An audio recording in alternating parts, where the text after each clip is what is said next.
Hi, welcome to Building SaaS with Python and Django. My name is Matt Lehman, and on this stream we build Django apps, and we're going to continue on that path tonight, but we're going to mix things up a little bit. But right before the stream, I decided I was going to work on some modeling on the homeschool application that I normally do, but I just don't feel like it. So we're going to do something a little different. I've got a little side project going on that is a local Django app. And my plan tonight is actually to take that to Heroku and put it up and make it available on the web. It won't be, by the end of the stream, it won't be accessible to every user on the internet because there won't be login pages and stuff. But we're going to go through the process of taking an app that went through the start project phase of Django and is configured for just a local configuration with a SQLite database, and go through all the steps that are required to actually put it onto Heroku and make it available at some spot on the internet. So that's the plan this evening. Hopefully you'll stick around.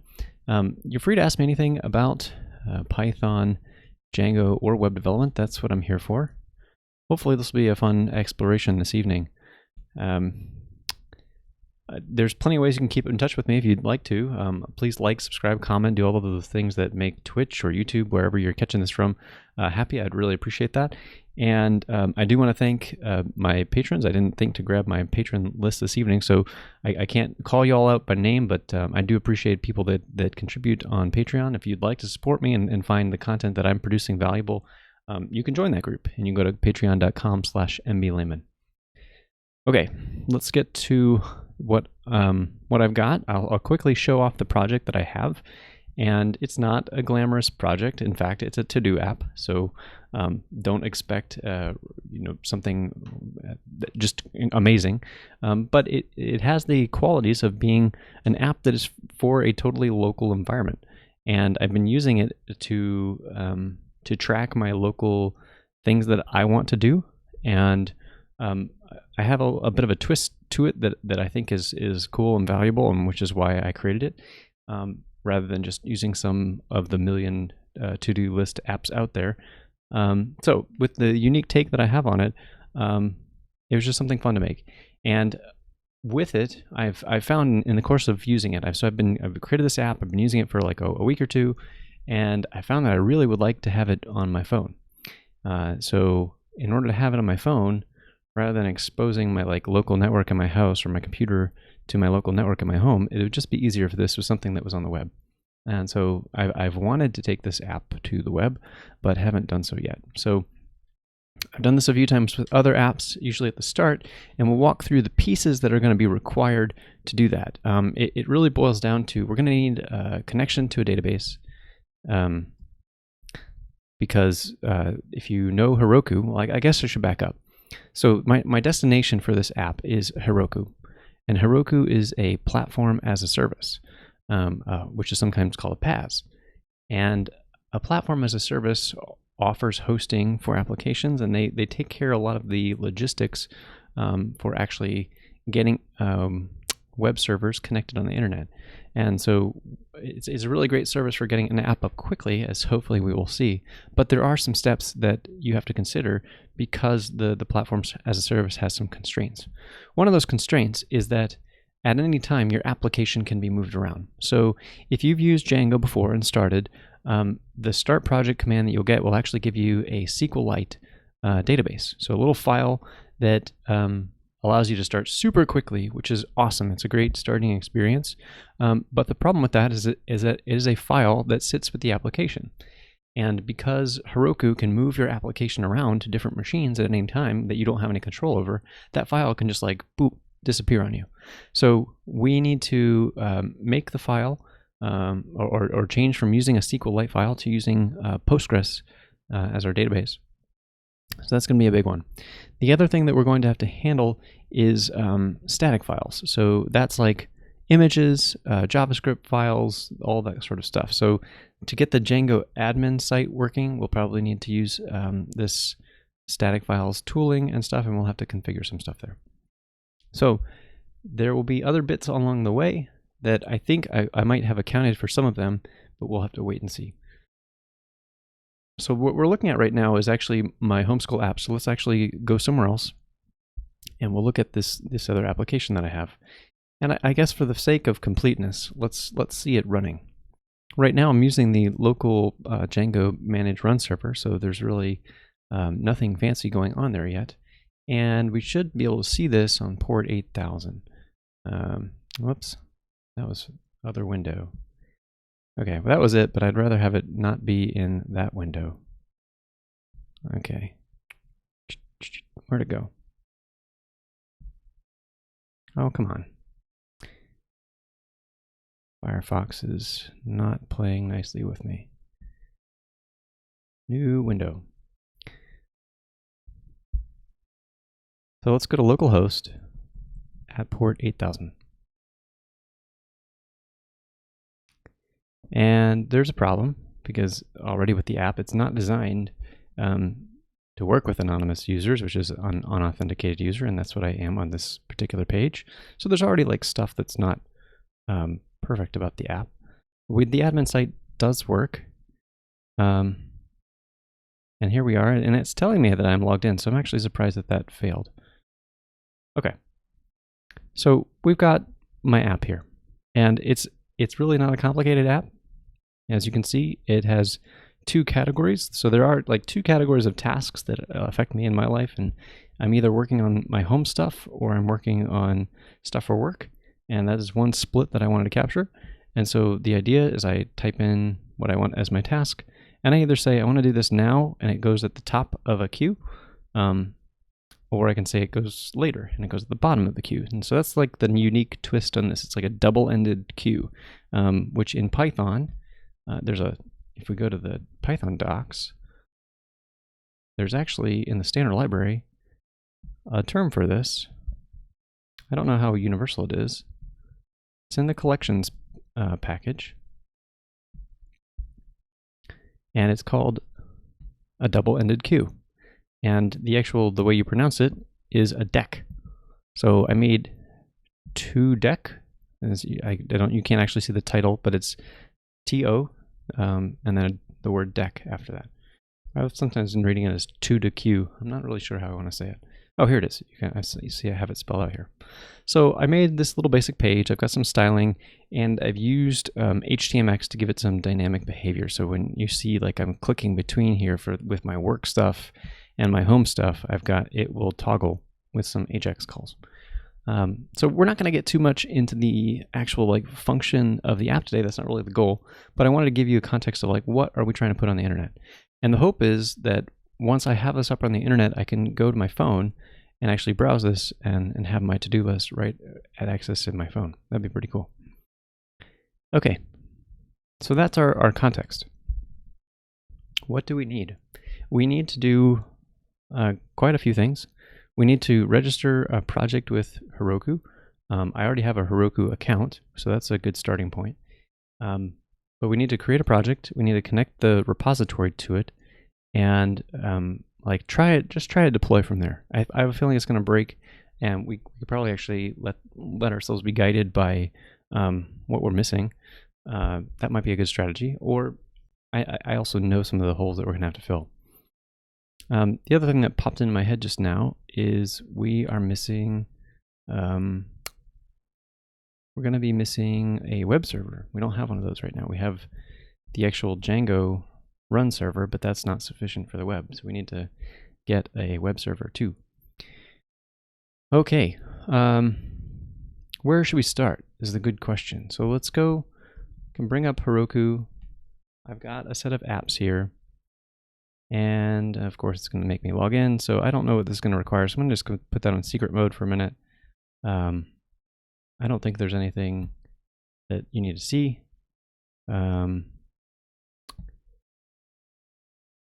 But I'm going to go to some apps, and I'm looking at, okay, I think this is safe to show. These are just app names. So let's bring this back. And so here's the Heroku dashboard. I'm all signed in. So I want to create a new app, and well, that's interesting. I can name the app. I don't know if that's been possible in the past. All right, well, I'll try it. I'll use the name that I'm using. And here we go. So we're going to use Heroku Git, and I don't think we need to make a pipeline, and I've already got Heroku installed locally. So we need to add a remote. And so I'm going to run this command. So I've already got the repository, and their documentation's out of date because they're referring to master, and that's not what GitHub refers to by default anymore, but we'll get there. So what do I have currently? Oh, I was modifying some spacing. We'll ignore that for a minute. So we can run the Heroku command to add the git remote, and it's got my project name there. So it's got set to a git remote of this. And now if I look at my remotes, this is how Heroku works. They work by integrating with the Git version control tool. And the way you do a deployment with Heroku is by pushing your code to the remote. And so you can see I've got the origin set here. This is a private repository, so you're not going to be able to go to this and see it yourself, but that's okay. But I also have this Heroku remote. And if we try it, let's just try it. So let's see what happens. I have a feeling it's going to blow up, but we can do Git Push Heroku main should do a deploy on our new project. And none of this stuff is run before, so it's probably initializing some stuff. It's noticing that this is a Python project, so it has some code to detect the language. Additionally, I have a requirements.txt file already that has my packages, so it's installing those, which is a good start. And here we go. We got a message here. So it's telling us that we have not configured the static files yet. So I said that was going to be one of the items in our things to do. So let's do that. We have to configure the static root, which we don't have yet. So let's do that. Let's go to the project settings, and we got the static URL. So this is where all of the static files will be served out of, but we have to configure the static root as well. And this is where I'm going to steal from my other project. So I've got the benefit of having another project that already has quite a bit of this done. So let's go to the static root, because I actually don't off the top of my head remember what that setting is supposed to be. So this is set to the base directory with static files, and that's cool. The difference is I created this project with a slightly older version of the template, and so you see how it's using os.path.join here. We now have a difference where the base directory is using pathlib, which is pretty cool.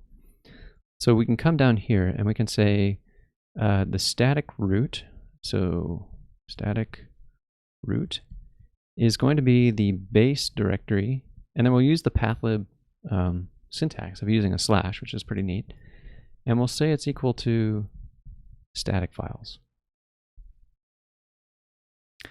So what that does, what that's going to do is that when Django runs collect static, let's run it right now. When you run collect static, it's using this new directory, static files, as the place to do all of that collected information. And the application needs to have that all bundled together. So the admin site with all of its CSS files and JavaScript will be there, and probably some other apps as well. So let's look and see what's in here. And we can see there's the admin, there's the ordered model, which is something else that I use for this project. I don't want to commit static files. They're meant to be like output, so we need to add that to our Git Ignore as well. So let's do that. Let's go into the Git Ignore of the project, and let's come down to the bottom. And I don't think there's a Django section in here. Actually, there is. Wow, cool. So we'll say static files as the directory that we want to ignore. I think I put a slash on that to do it in a better way. Whoops. Yeah, cool. So it's ignoring the static files directory, and we'll commit that new setting. So we'll say add the static root to have a destination for static files. Okay, now we can come back and do a git push Heroku main again to try and do another deploy and see what happens this time.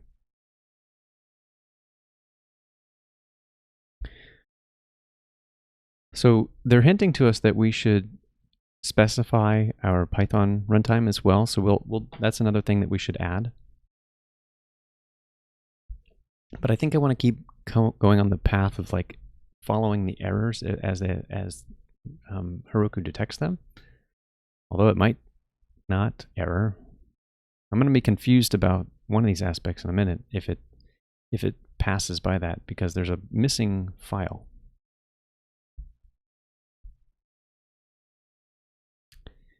Yeah, that's curious. Like, this looked like it succeeded, but I don't know how. Because we didn't tell Heroku, what do you want to run? So if we go here, what's that going to do? I'm curious. Okay. As I would expect. So we're missing a bunch of stuff, but we at least have a successful deploy, which is a little weird, actually. I would almost rather the application fail in a hard way and not have a successful deploy and then not see this page, but I don't know, difference in philosophy, I guess. So we can look at Heroku Logs and we can do the tail call, like it said. It's going to show us what is wrong. Okay, no web processes running. That makes sense because we didn't tell Heroku what command to run. So Heroku expects a certain file. It's called a proc file. And the proc file is a file that lists every process that you want going. So proc kind of goes with the process association. So we need to tell it that we want to run a certain web server to actually run the application. So let's come over here and drop out of the logs and create our proc file. And we also have to get the extra stuff installed in our virtual environment. So the web server that I'm going to use is for this project is Gunicorn. It's a very common web server. It's pretty easy to configure, and so it's a good starting point. So to begin, let's go to the requirements file, and we're going to add Gunicorn, and we're going to pin it to a specific version. So let's go to PyPI, find out what that latest version is. So we say Gunicorn, and the latest version is 20.1.0. 20.1.0. Okay, so we've got that. And I'm going to use, I've got a tool called Pip Compile, which is actually going to generate our requirements.txt. Whoops. So this is a two-stage approach to making requirements. So this is the logical stuff that I need for my application. I need Django. I need these other things that I've added. I need a web server. And these are some dev tools that I've included. But what's not included in this list is all of the dependencies of those packages. So this is called a requirements.include file. I'm using a tool called Pip Tools. And Pip Tools will take a requirements file and go to PyPI and figure out all the dependencies and generate a requirements.txt file from that. So that's the command I was running a second ago, even though it failed, and it's because I put the wrong version number in there. And you can see that what it does is, like, I've included a single line here, but there's a more detailed version of this file here for requirements.txt. In fact, let's take a look at it to compare. And you can see that this is a generated file. It tells you where everything comes from, and it's including more packages than what I included. So we need that as a starting point. So I've got that, and I'm going to run a pip command. Whoops.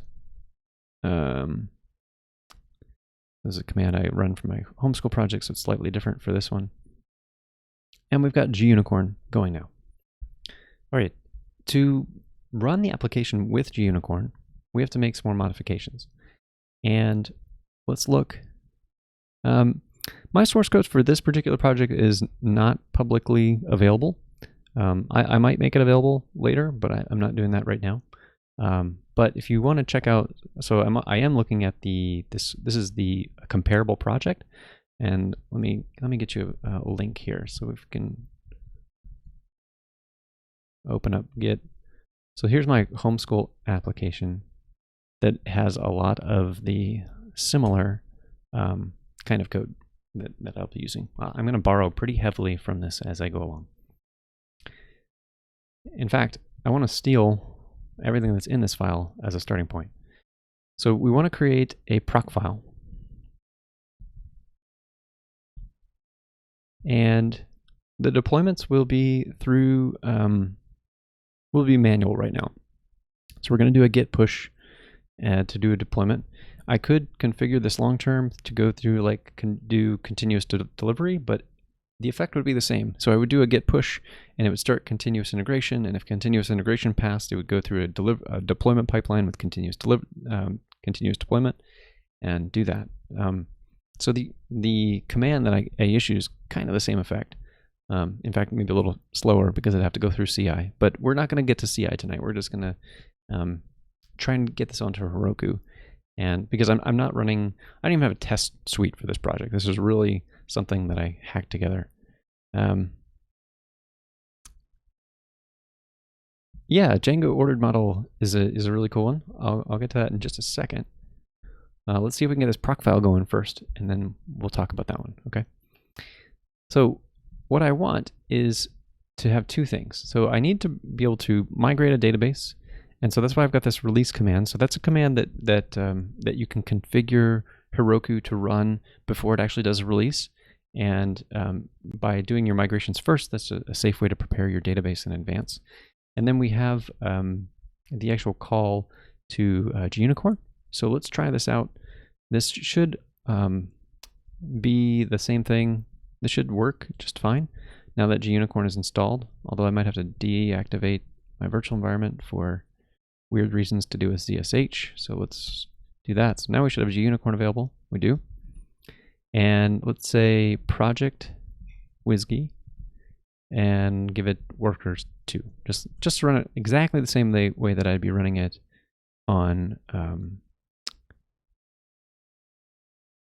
where? On Heroku. Sorry, my mind blanked out for a second there.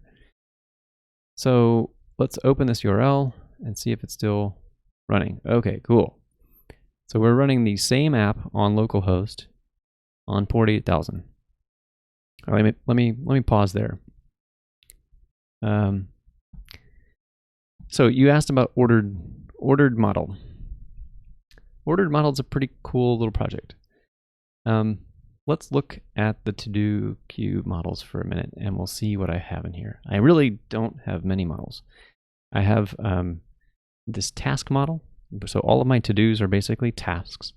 And the ordering is here. So I have some mind for the future for here. Like if I wanted to let other people use this, I wanted to design it enough so that it could accommodate that.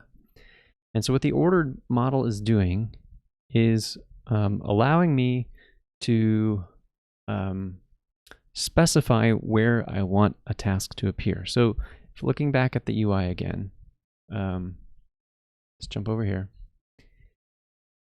So notice that on my task list, I have this now and later button, and I actually didn't show it off. The web server's still running, so this should work. I can say, do something now, if I could type. And it's going to pop that to the top of the queue. And then I could say, do something later, and click the later button, and it's going to put it at the bottom of the queue. In order to accomplish that in my to-do app, I needed to be able to control the ordering. And the ordered model gives me that control. Because if I did this without that control, I would get the default would be like by ID. I could do by time or something like that, but you could see like the time was not actually the thing that I wanted to do. I wanted control of whether it went over the top or the bottom.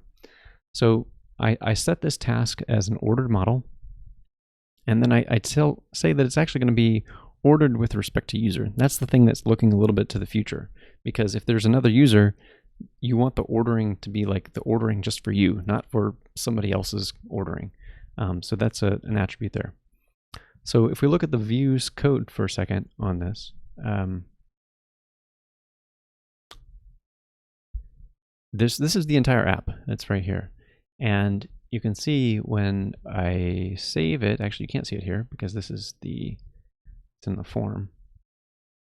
When I save it, I either specify to put, just like save the task where it is, or to put the task above another task. So if it's, that's the way I control whether I go at the top or the bottom of the list. So that's what I use the ordered model for. So it's a pretty cool little Django package. I definitely recommend its use. It's worked well for me. It's been pretty solid. Check it out. Okay, so we've got Unicorn going, and what else do we have? We have our Proc File now. We have Unicorn. I think we have everything that we need for the actual Heroku deploy. So let's try it again.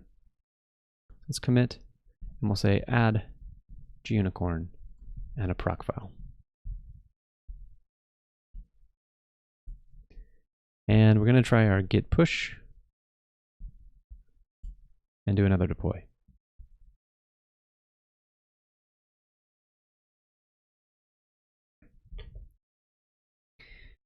Yeah, so how it manages it on the database level, it's a good question, Rafaskar. I hope I'm not butchering how you say your handle. Is it adds another column to your database, and I think it by default calls it order or something. So it's a column that you don't typically have to manage. Let's see if we can get the docs really quickly. You can set a different attribute if you want, but that's up to you. So it has these like methods that you can use on it to like say where you want something to be in relation to something else. And there's the subset ordering that I talked to you about of how it manages for a user. I don't know, it's a pretty cool package. And there it is, custom ordering field. So if you don't want to call it order, because maybe you're like dealing with pizza orders or something like that, you actually have an order kind of class, you could rename it to something else and have sort order, as in this example, and say your ordering field is something different. So it's pretty slick all around. Okay, here we go. We've got the app deployed, and it ran this. So this time now it's got. Okay, it found the proc file. It found our release command, and it found our web command. And because it found the release command, you can see release command is declared. So this new release, this current deploy, is not going to be available until after it's done. This is running the release command, which is the migration. And it ran all the migration. And now if we come over here, this may still not work. Okay, cool. I mean, not cool maybe, but it's a start. So there's a couple of bad things to call out immediately right here. The first is that this is running with debug equal true. That's bad news. And that's the only reason we're able to see this page, because it's saying like, hey, you can do this, and here's the traceback, and this can dump out all sorts of information, including like environment variables and stuff, and trying to scroll speedily because who knows what's in there. So we don't want to do that, and we need to go to the settings. And I think for the moment, actually, what I'm going to do, is just for now, I'm going to flip this to false, and then do another deploy quickly, because it's really bad news to have a website up that has got debug equal true. The other thing that we need is in the settings, we need to set the allowed hosts, and allowed hosts can be allowed hosts is intended to control so that only certain people can send stuff to your site. And so like I said that really poorly. It's designed to be a protection so that, like, say somebody wants to do a form submission from a different domain.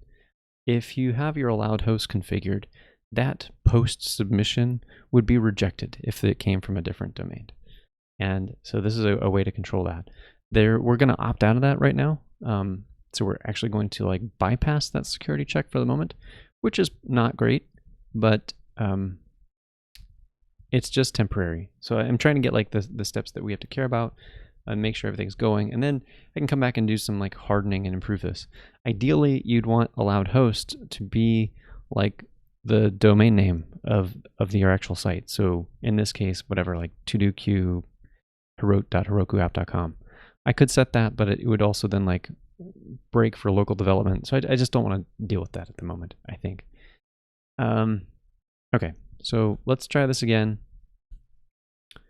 Let's go to, let's commit this and make this safer with settings. No debug equal true.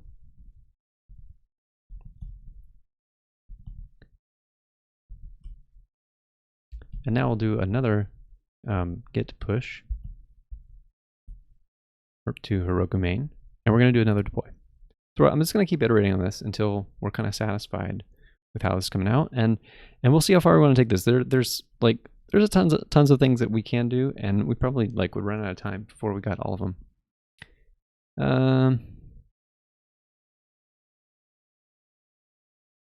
What in the world?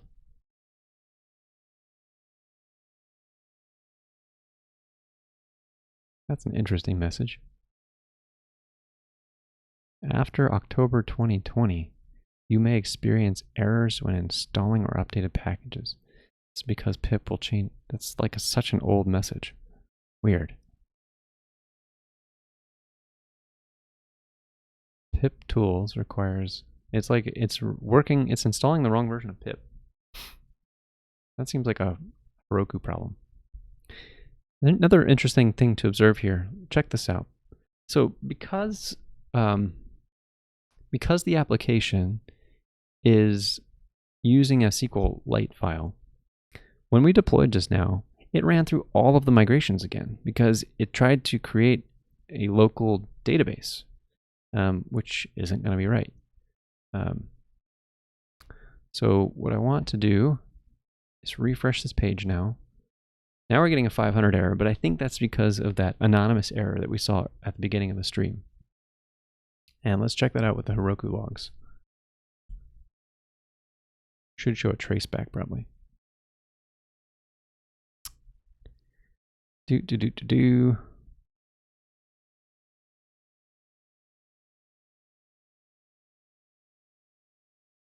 Huh. Starting to up. Yeah, I think the site is up, but it's returning a 500. So if we go to, let's try going to the admin and see if we get that page. We do, but something is wrong. Curious. So the static files configuration did not seem to work. Why is that?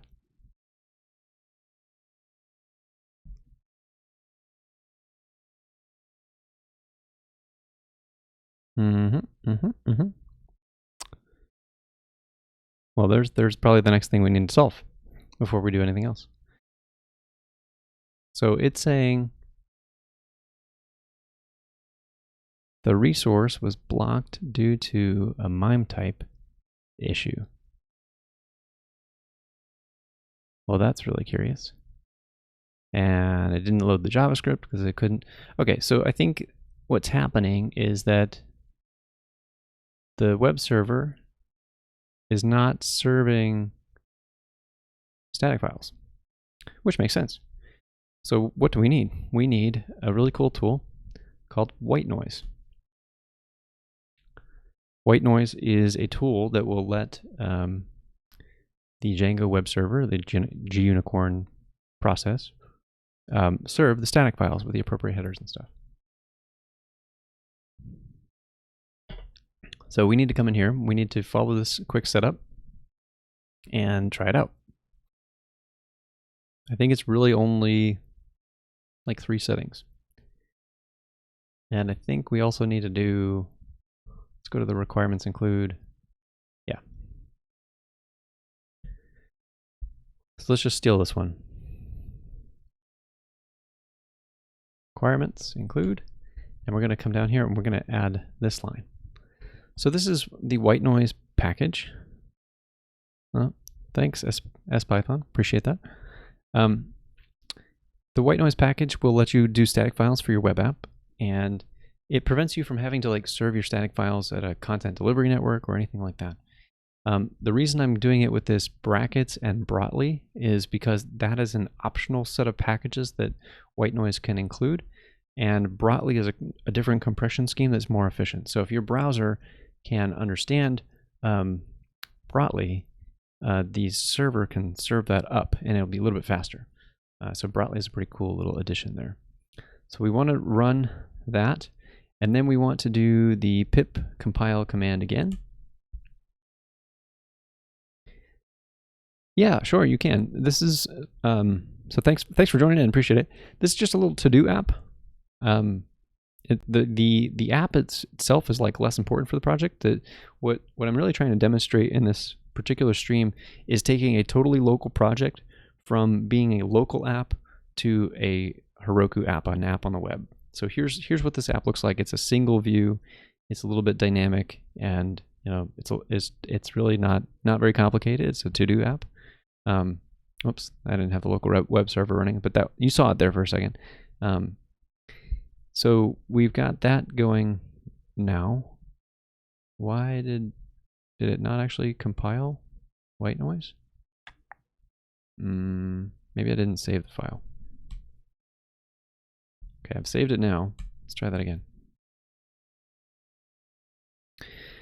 Yeah, this is I started the stream by saying that I'm just taking a break from my normal SaaS today. So just something fun to do, and to sometimes I'm pretty deep in the weeds of like model design and on a pretty far along app, and so this is kind of bringing it back for folks that maybe have never put something up on the web before. I do plan to return back to my homeschool app at some point, but I just wasn't in the right headspace to work on that deep modeling tonight.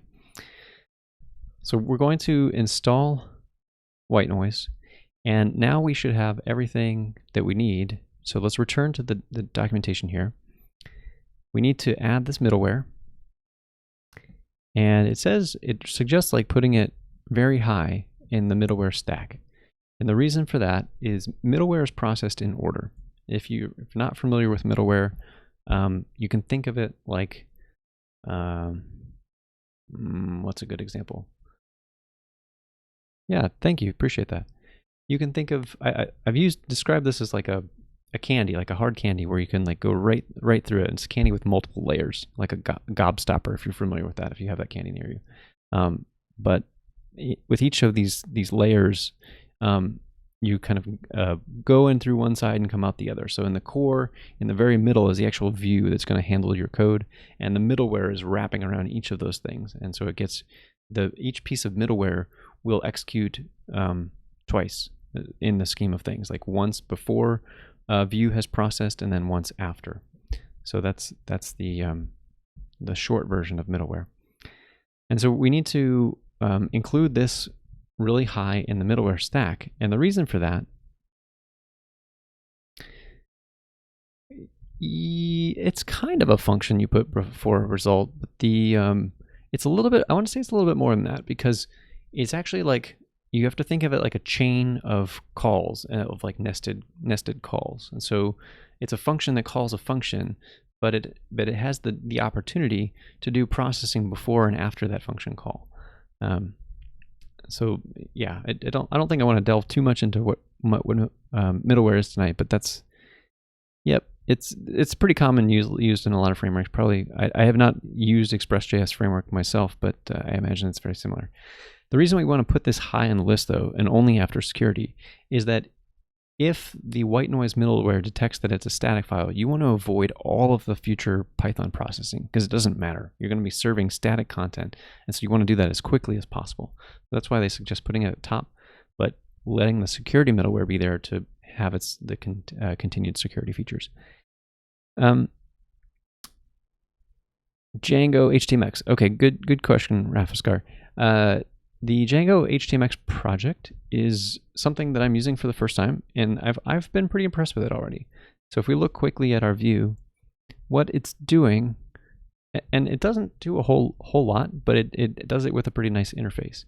It's adding this request.htmx attribute, which is detecting the presence of a certain HTTP header that HTMX will put in with all of its requests.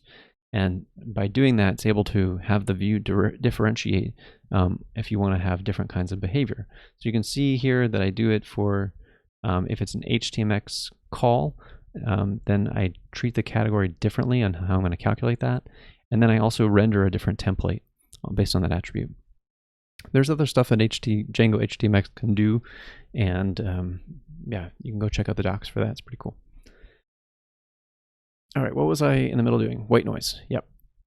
So we've got the middleware added now. Next, we need to add the static files storage line, and that's going to go with our settings as well. Go down to static, and we'll drop that here. Okay, those two pieces should be enough.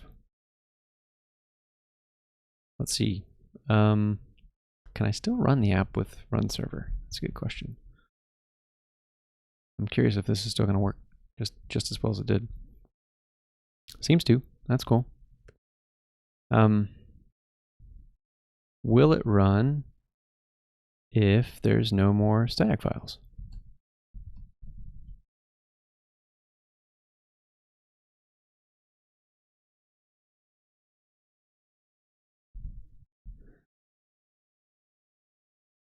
Hey, thanks, the Andrew 160. I appreciate that comment. That's really cool. Look at this. That's fun. So there's a user warning.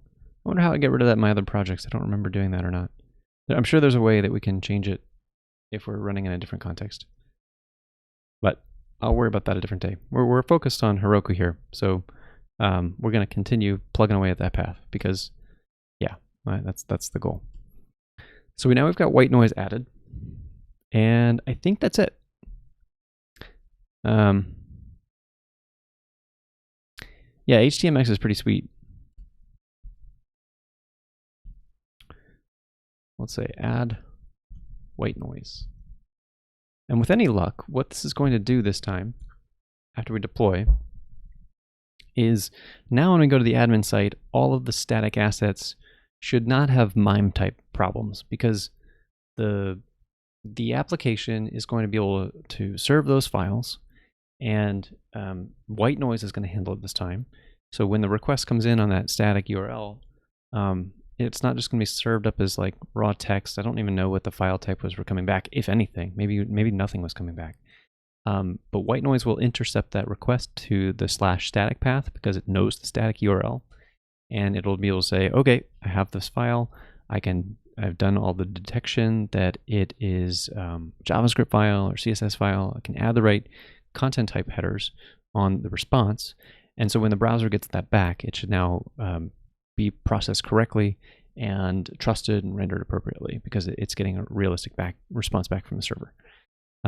One of the things that you can see added here is there's 665 files post-processed. And that is the that's white noise at work. So the post-processing step, one of the things that it has to do is it has to create a gzipped version and a Brotli version. So I mentioned earlier that it can handle compression with Brotli. It can also handle compression with gzip. But in order to be able to serve those things, what it does is it pre-compiles the static files in advance. So rather than doing the compression to gzip or Brotli at runtime, it will do that as an optimization, so that when you're serving files from your web server, it will like do that as quickly as it can manage. So try refreshing this page, and cool. We don't have a username to check out, so that's as far as we can take that at the moment. But even if I did do this right now, it wouldn't matter. Or let me rephrase that. It wouldn't last long. The reason it wouldn't last long, as I pointed out, is that the SQLite database is not going to persist as the app moves from machine to machine. So you could create a user and you could create data, but within, I don't know, 30 minutes, it might be gone, maybe even less. You don't really know the time for when Heroku moves stuff around. So we need to fix that. We need to actually connect a real database to this. And I believe that Heroku will automatically provision a database. Let's check out the resources. And you can see that there is a Postgres that has been attached. It's at they do everything at this like free tier. So this app, while it was fast enough since I just deployed it, if I visited this page after a little bit of time, it would be slow to do that first request. It's going to be slow to boot because I'm not paying for an actual paid tier. So I'm just using like a free version, which is fine with me for this testing. Like the point is not to illustrate like the optimized site. We could do that if we wanted to, and get into domain names. There's all sorts of stuff that we can push on this for. But I at least wanted to get you all to a place where you could see like what this is with a fully working site that you can like trust, and then go on there from there. Okay. What else do we need? Let's do database configuration next. I think that's probably the smart thing to do, and then maybe some more environment variable stuff. Let me check on some stuff over here in my other project.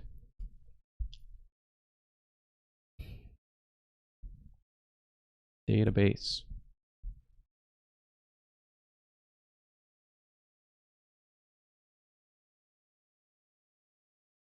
Okay. Yep, we got some things to do. So if you look at this, looking at my homeschool project, there's actually two different kinds of tools that are here, and we needed to do them in like reverse order.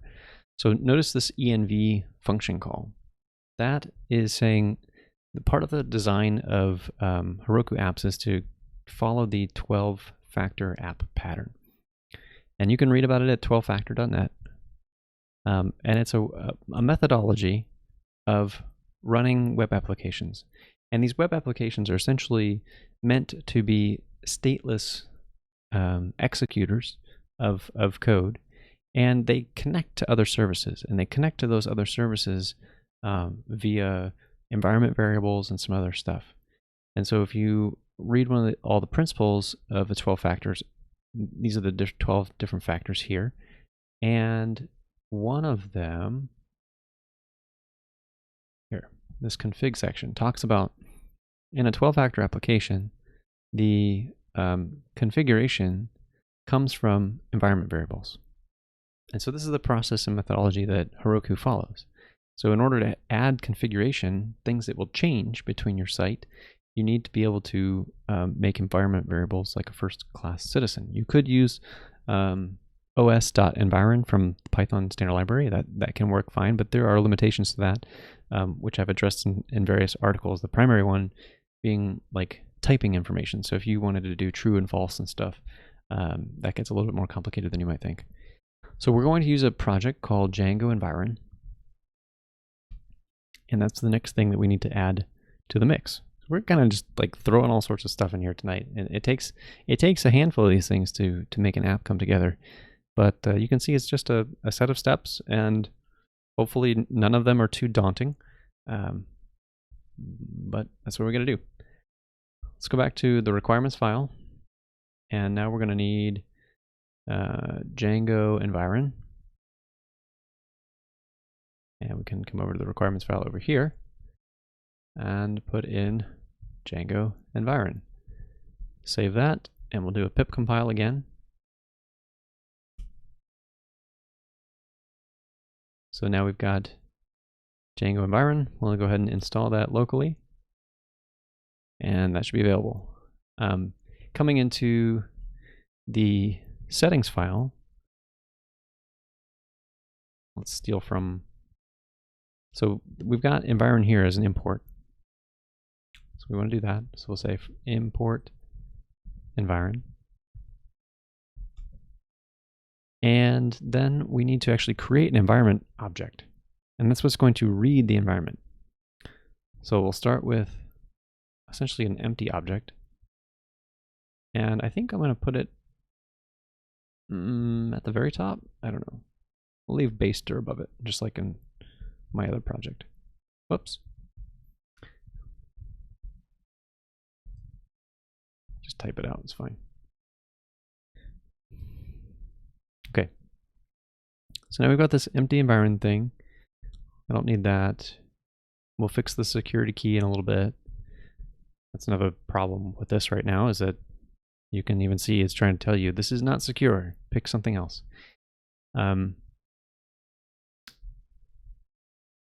So we have this environment tool, and this thing is going to read environment variables. That's a tough word for me to say for whatever reason. Environment. Good grief. And you can configure it with defaults, and you can have it read from a file, which is what we're going to do. We're actually going to steal this code and put this, just right after the call.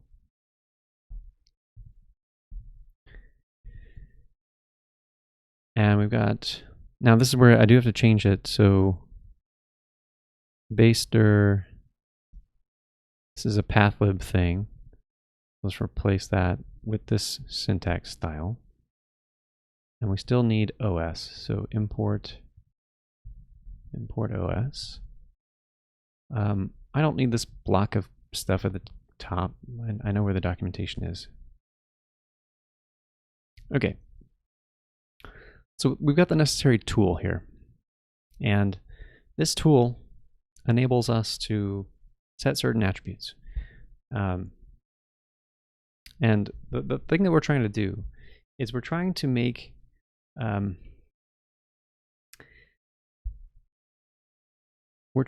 the application read from a database environment variable. And I think it might even be in the format of database URL. In fact, I'm going to go check the secrets right now on the app. I'll be able to show you this. Sorry, I clicked the wrong button. I think I lost the audio there for a second. I won't be able to show you the actual secrets for this app at this area, because it is like, if you had access to it, you could connect to my database, and that would be not so good. So on this app, you can go, I'm going to just have to describe it. So if you go to the Heroku page, the last tab on an app is called settings. And within there, there's a reveal config variables option. And I'm looking at it right now, and Heroku has pre-populated it with one thing. It is the database URL environment variable, which is a thing that includes a username and a password and a database to use. So what we need to do is we need to convince our app to use the database URL environment variable and process that and actually connect to the real database.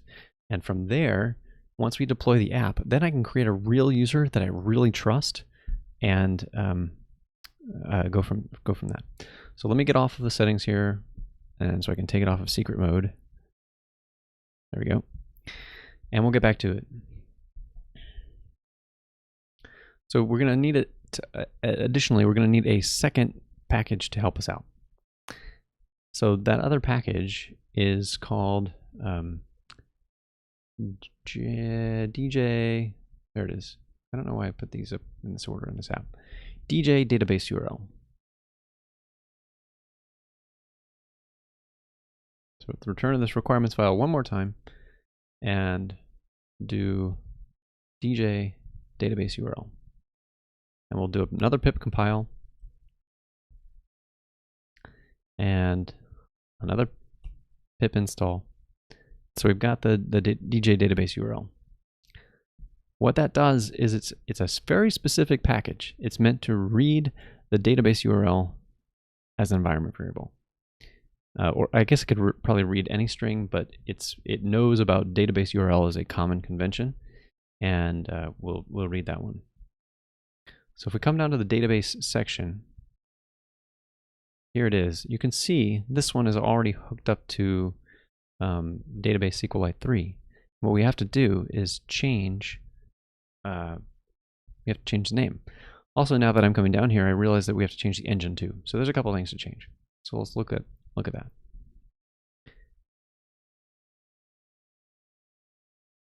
So I'm gonna steal this code because it's good code. There's no reason to like type all that back in again. So now we have this. I'm going to comment this out because I don't want to lose the name. I can forget the name of the local database, so I'll just leave that. We need to import this DJ database URL.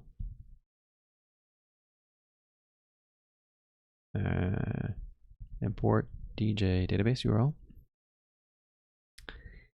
And now we've got kind of the things we need. The last bits here though is we need these two parameters: database connection max age, which is this, and we can make it require SSL too. So the environ command, the environ object, I should say, will allow you to pass in these keyword arguments. And the keyword arguments will then define what you want as default values or what you expect to be in the environment. So what I'm doing here is I'm setting this up so that the production site, I don't have to go in and fiddle with Heroku to make this work. There's going to be default values for these things. And if I want to override them in a developer context, I can change that. So I'm making this safe by default for this production site setting, this internet setting. And if I want to run this locally in the future, then I need to change that to false. Like if I want that to be the case for connecting to SQLite, because SQLite's not going to connect over HTTPS. It doesn't know about that. So I think this is correct. And I think that might be all that we need.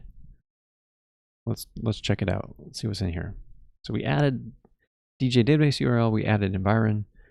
We've got our environ. I'm wondering if there's another bit that I want to change while I'm in here. So we changed the database stuff. That's good. But I think I might want to do one more before before I move on. So let's commit this, but we won't push yet. Add database configuration.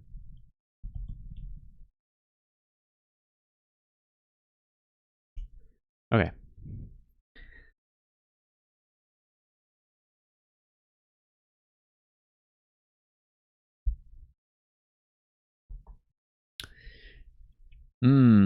Doesn't support pathlib objects. That's curious.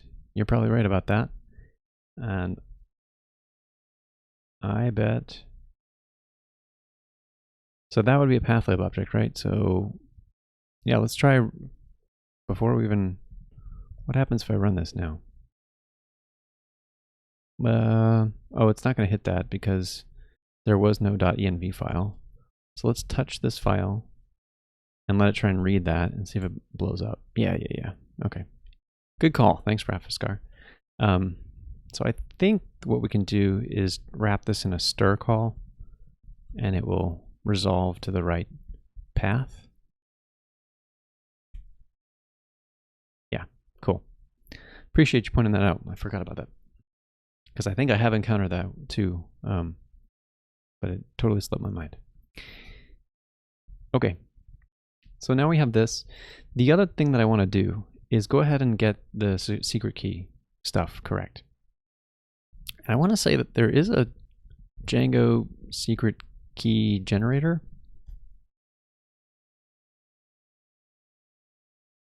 I don't know who runs this, but that's pretty cool. It just made the secret key. I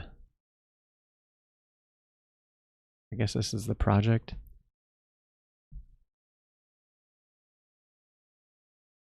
So this is neat. There's the paranoid part of me says like, okay, did you just log that secret key now? And are gonna search for secret keys? So I think what I'm gonna do. All right, so you've seen this key generated. So what I'm gonna do is, so this is not like public knowledge. I'm gonna switch this back to secret mode. I'm gonna hit the generate button again. We'll talk you through what I'm doing. So I'm hitting the generate button again, and I've got it. And now I'm gonna go over to my app. I'm gonna go back to that settings page and back to the configuration variables. And I'm gonna create a new key value pair, and I'll call it exactly like the name in the config file of secret key. So that's going to be the config variable name. And then I'm going to paste in this newly generated secret key, but I'm going to modify something about it. I'm going to tweak things that, just the paranoid part of me says like, hey, this should be totally cool. If I change a bunch of values there, it would be really, really hard to like guess what I changed. So I'm adding that secret key and then getting off that page and letting you all see the stuff again. All right, so that's all I did, was I added this secret key.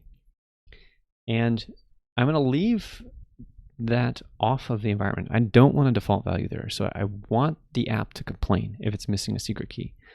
And then in order to use the secret key, I'm gonna say env secret key, like that. All right, so here's where like I've now probably blown up the run server. So I've blown it up because it now expects a secret key and I don't have one. So what I'm going to do is come up to this .env file and I'm going to put a secret key in there. And this one doesn't, like, none of you can run my local stuff, and so it doesn't really matter. So I'm going to go back to that resource site and we'll generate a new key, copy that, and we'll paste this thing. What is it complaining about? I think it doesn't like the $sign. We'll see if it works or not. So I think this is the format for the environment stuff. I'm going to try and run this. So now we're back to a working app with a secret key locally. And I'm going to try and change whatever aspects it's not liking here. I think it's complaining about maybe this $sign. So let's just change that to I don't know, 5. And let's change this thing to a T. Why not? Okay. That made it happier. I don't really care. It doesn't really matter.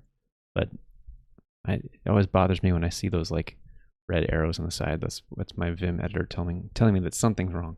So let's take this value and we'll yank it and we'll create a new file that I'm going to call env example. So if I ever lost this repo file and I needed to be able to restart something locally, this is what I could do. And so now I have this example file. And yeah, that's a good starting point.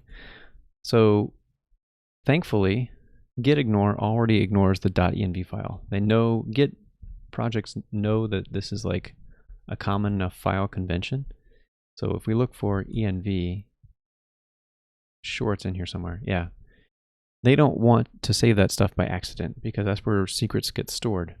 And there's nothing like that I'm trying to protect here now, but in the future, like I could have keys to various different APIs or whatever. And so it's best not to add those. Oops. So where are we at now? So now we have a secret key read from the environment, and we've populated that in Heroku, so that should deploy correctly.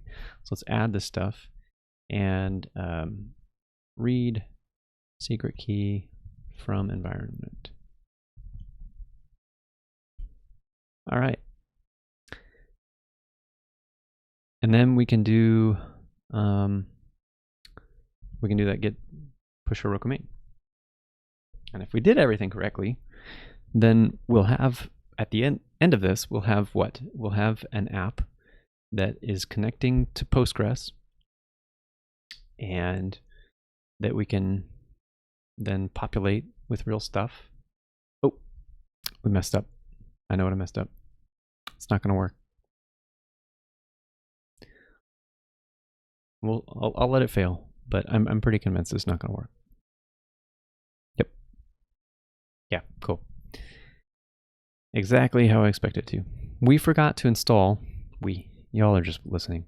I forgot to install the driver for Postgres, and it's called psychopg2. So we need to get psychopg2 as an additional package.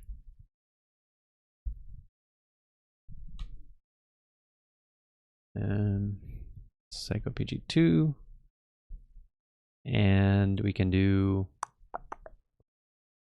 gotta go through the pip compile process again, and then I'm going to want to pip install that for local stuff.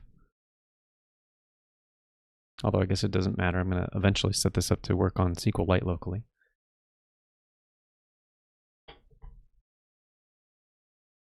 So I'm kind of just wasting time here. Sorry about that. But here we are. We've got now psychopg2 added. And so what happened was DJ database URL, when it went to the live site, it went to that database URL environment variable. And what I couldn't show you is that it started with Postgres : / I think, or something like that. And so from that initial thing, it said, oh, okay, this must be a Postgres database. And so it parsed that and then set the database driver to be the Postgres database driver in Django. The problem is that the Postgres database driver was not available in the virtual environment, and so it failed at that point. So that's what we're correcting right now. So add psychopg2. All right, now I think we can Git push Heroku main, and hopefully with more success this time around.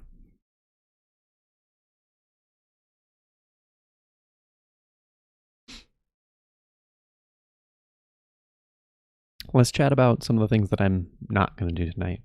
I'm not going to go through the checklist. There's a checklist that comes with Django. It's for security hardening to make your site more robust, and I'm just not going to do all that tonight because time is limited and I want to get to the core of it. But I will show you what you would, the command that you'd run to check it. But we're not going to fiddle with all the settings to get that right. Running collect static. It's creating the, Heroku calls it a slug, I think, is the actual like delivered app. That's the thing that's 63.7 megabytes here. So I think what they do is they take all of your application code and the virtual environment and the static files, and they bundle it all together in one thing, and that's the thing that they can move around in their infrastructure. We're running the release command, and this time we didn't blow up on psychopg2, so we're running migrations, but we're running them on the real database, and that's good news. I'd already set up all of the models how I wanted them to be, so yeah, it's all good. Now, I just told you just a minute ago that you can run a command to check on like your security status. So this is the manage check command, which just runs all of the checks, but there's another flag that you can add, --deploy, and it'll tell you the extra things that you should go and you should check on. So these are things that I should configure in the future if I really get serious about having this be available on the internet. And to more people than just myself. Like, it's not a really big deal if it's just me that can access it, but if I made it available to others, I would naturally want to protect their data as much as I reasonably can. And so I'd go through this checklist and make sure that all of these things are correct. Okay, let's return to the site, and we're done with this. And we're back over here. So now what do we need to do? We need to create an account. And so I'm going to create a super user account. And I'm going to have to do that. So I'll show you the command that I'm going to run. I'll do it the local version. But now I don't have SQLite. So let's make this, let's get the local version working again. And then I'll show you the super user command that I can create to get the app running. And that'll allow us to then, I'll do the same command on Heroku, but I will have to hide the actual like data that I input there because yeah, you don't need to know my account. So if we try and run runserver. Okay. I don't actually know what this is going to do anymore because there's no database URL. So I'm not sure what will happen. Yeah. All right, here's the other. We can also fix we've got it set to be a 500, which is safe for the web, but really annoying for development. So we can fix that too. Let's go correct a couple of these things. Let's do, go back to the settings. Whoops. And the first thing I want to add in here is a setting for debug. So we'll do debug is equal to, it's going to be a Boolean. I want it to be false by default. Again, I want production to be safe. And then we can come down here and we can say that the environment, the debug value, is what we want here. Okay. And then we can go back to our env example and we'll say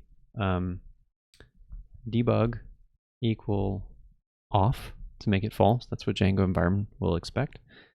And we can take that line and add it to the actual env file. So now if we come back to this and we run the local command and do a refresh, boo, it's still saying 500. Why? That's not cool.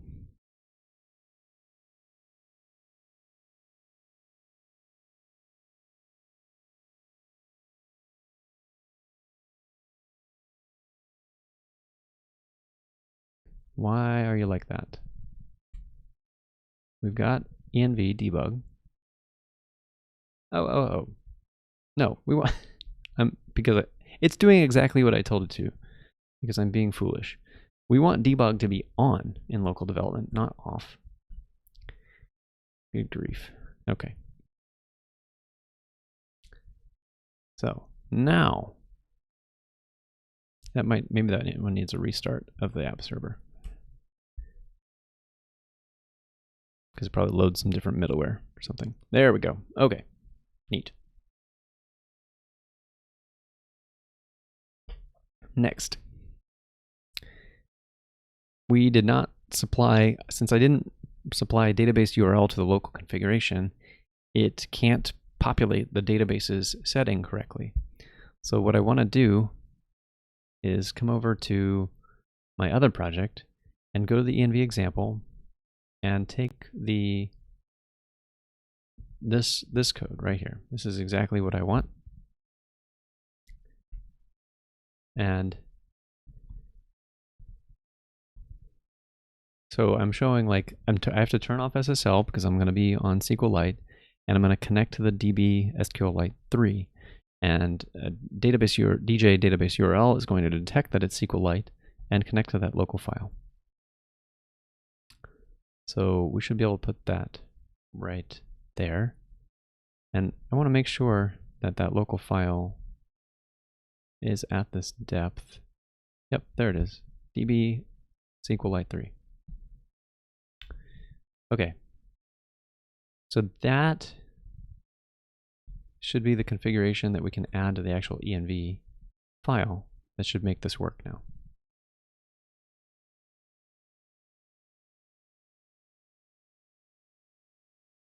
Okay. And curiously, in that process, that error message about the user warning went away. I don't know why. That's weird. Whatever. Oh, okay. So the admin will log in. I really need to improve that experience so that the site. But here we are. We're back to like I've got my local SQLite database. So that's cool. We fixed the local dev environment too. So it is important that even though I'm trying to get this stuff online, I don't want to completely break my ability to do development locally. That would be a shame. So before we get too far on that delta, like to come back to it and revisit it is a good thing to do. So we need to put in commit this stuff.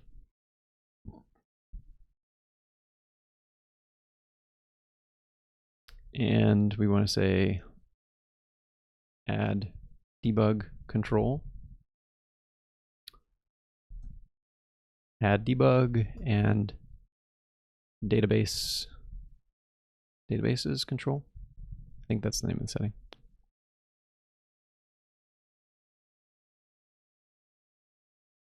Cool. Okay, I think we're getting pretty close to the end of where I want to be for this session. Let's walk through the create super user process, and then I'll show you where you do that in Heroku. And we'll see if I can log in and create and actually see. I'm super curious to see if we can actually see a to-do. That would be like the success is like, can I take the behavior that I see locally, that ability to add to-dos, and see that happen on the site online, and then also go into the admin and see if that task appears. And that would kind of prove that it's all there. Although just the presence of seeing the page would kind of prove that, but whatever. So let's run this command. The command is create super user. And you don't want to create like a lot of these. There's probably like basically one per site, unless you're working with a big team. Even then you don't want a lot of them, because it gives that user a ton of power and authority. So we'll say, we'll call it, I already have a mat locally, so we'll just call this mat admin or mat super. Mat super. And mat at super.com. I don't know that website at all, so we'll just yeah. Example.com.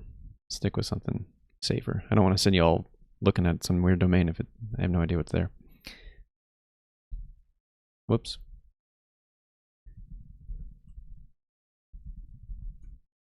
Okay.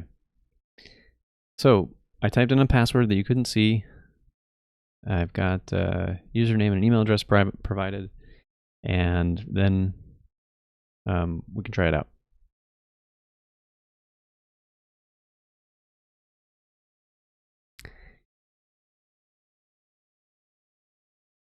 Oh yeah, that is a good question. I actually don't know. With the way at least with the way that I've modeled this application, I can't do what you're asking about. So if we look at the model, so you're asking for if we could do tasks for anonymous users. That does sound cool. I agree. That sounds kind of neat. But if we get back to the model that I have, one of the key elements here, and it was part of my ordering too, is that I have a foreign key to a user model. And so, and that's just so I can keep the association of that to do with that particular user. Again, if there were multiple users. So if I was to support anonymous users in the app, I'd have to somehow do away with that and then just have local storage or something like that. So I'm not exactly sure how I could support that. It's an interesting idea, but I don't think I'd be able to accomplish it. But good thought. Okay, so we've got the created super user, and let's see it. Let's run the runserver command and go over to, still on localhost, keep in mind. We're not. I'm going to log out and log in and then say mat super and the password that I use, which is a junk password. And here we are. We're a super user, and we could see that. We can go to the super users list. So here's mat, and there's mat super, mat example, and staff status is like that. It used to show super user status over here too. That's curious that they don't anymore. I thought they did. But if we click on the detail of it, you can see super user status. So, yeah, let's go create an account on the other site, a super user account, test out the to-dos, see it work, and be off there. Did I do a deploy for those last changes? I don't think I did. So let's do the last deploy, and then we'll do the super user setup stuff.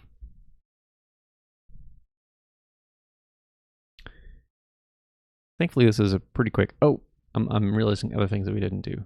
So we could specify the Python runtime.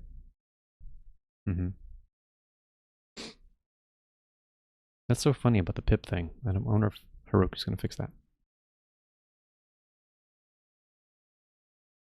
It's building on an old stack too, I think. So I think there's a way that I have configured this on my other app to tell Heroku which. So a stack is like their version of an infrastructure. So it's like Ubuntu, which version of Ubuntu is the everything underlying on. We have the Python runtime. Stack might have been something that I had to upgrade via the web UI. I can't remember. I bet there's a way to set it somewhere, but if there is, I either didn't use it or I don't remember where it is on this app.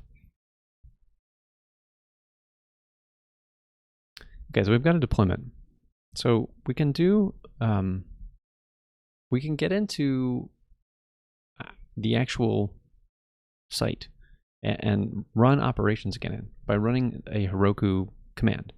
And the Heroku command is Heroku run and the command you want to run. In this case, I want to run an interactive bash session. So I can say Heroku run bash. And what it's going to do is it's going to start up a special Heroku machine, and it's going to be using your time. Like the free tier has a limited amount of time. So if I left this connected, that would burn through all of my free time for this app. So I can get on here, can do what I need to do administratively, and then drop out, and it will release that time and let that app that it spun up go free. So from here, I can say manage and then create super user.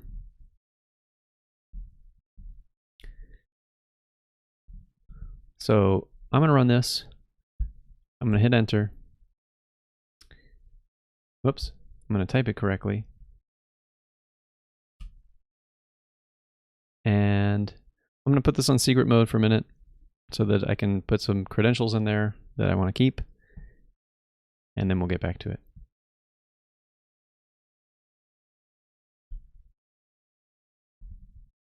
So I'm adding a username, I'm adding a email account, and I'm going to add a password. So I'm going to go generate a password because I like good long passwords, and generate a secure password using LastPass. If you don't use a password manager, I definitely recommend it. It's a good tool to have. So I created a super user.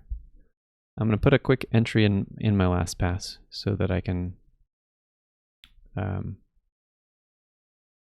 I can do this. Actually, you know what I'm going to do instead? I'm going to go to the admin site that I'm already on and put in the credentials there so that LastPass will remember this.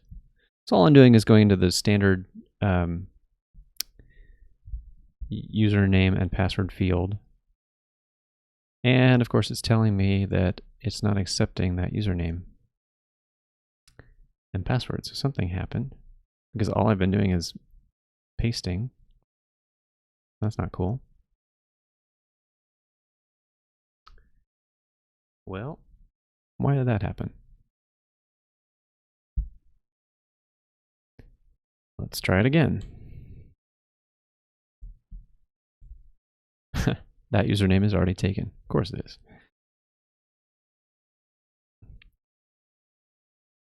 That's weird.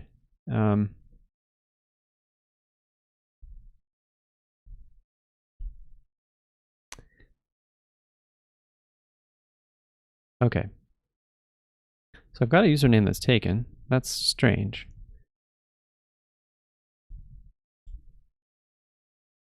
I'm going to try and go into there. What I'm going to do is go into the shell, get that user, and call set password, which is not a path that you typically have to take, but this is what I'm going to attempt to do to like correct this. And then I'm going to be puzzled if this works. So I apologize for like continuing to type all this stuff in the dark that none of you can see this. So there should only be, I'll continue to try and talk through it. So there should only be one user in the database. And so what I've done is I've brought up the Django managed shell, I've imported the user model, and I am doing a user.objects.first to get the user and putting that into a variable, which I'm just calling me. And then I'm going to call set password and pass it the, it did not copy what I thought I copied. That would be why. So my paste buffer was wrong. So what I'm going to do is create a new password and be puzzled why okay, that was dumb. I clicked the fill password button to generate a new password. I did not click the copy button. So what I think I just pasted as my password was like some part of the configuration file. That was pretty foolish. All right, so I definitely don't know what the password is for this account right now. So I'm going to go in and I'm going to call set password, which is a way to pass in a password directly, and it will do the hashing and stuff. And then so you call set password, and then I'm going to do a save call. Okay, so now in theory, I should be able to go into the admin page. So I'm looking at the admin page, and I'm going to do the password that I think I have. Okay, cool. That worked. Let me get out of the console. Let me clear things so you're not seeing the password that I have. And then I'll unsecret this. Sorry for the delay there. Okay, so back at the admin site, we have this. We've got the admin page. Let's go look at the site. So here I am. This is the empty state of the app. If there's no tasks to show, it looks like I have some more styling to do because I left that unstyled. But we'll say first task because that's like the first comment everywhere, right? Or just how about first, like a true troll fashion. First, and then we can go back to the admin. We can look at the tasks. And it's in the category of work. It's got an ID of 1. It has all of our attributes, and the admin is showing it. That's super cool. It's going to be tricky for me to log in from my phone. I'm just realizing that now, but I'll cross that bridge later. So I think that brings us to where I want to be with this session this evening. We've done. Let's take a brief look at history and see how far we've come. Where we started was down, so starting at this commit here. We added the static root to get static files set, or so we thought, and that determined the location for static files. So when collect static ran, it had a place to run. Then we set the web server to run along with the proc file that's needed that had the migration command, and cleaned up the settings with the debug so that it was secure. Then we tried to go to the admin and found that, oops, the static files weren't actually correct. They were the wrong MIME type. So we added white noise in order to correct the static files so that it would serve correctly. So CSS would be served as CSS, JavaScript would be served as JavaScript. After that, before adding any users, we needed to stop depending on SQLite 3 and use Postgres instead, which came with the Heroku app. So we added Django environment, we added DJ database URL, and we plugged those things together so that the settings configuration could read the database URL that Heroku populates and connect to the proper database. We changed the secret key stuff to read from an environment variable and set that in the app. I didn't show you that actual config section, but I set it in the app so that it's always secure and the secret key is not committed to source code. And then it turned out I missed the Postgres database driver, so there was that problem.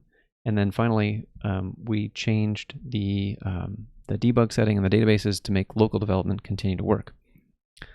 So that took, looking at my timer here, it took about an hour and a half. And I happened to know all the steps, but I was talking through it too. So if you knew it all and didn't have to talk to somebody, then you could probably do it in like an hour, maybe. Not a horribly complicated process, but hopefully, if you stuck around, that you've seen the steps that I took. This was not intended to be crazy, but there is some knowledge that it takes here. So like as a summary, it's static files, it's database config, it's environment setup, and some package installs. And that's kind of the core of what it took. Now, as I mentioned, I kind of glossed over some of these aspects, like we could improve allowed hosts so that it would be more secure.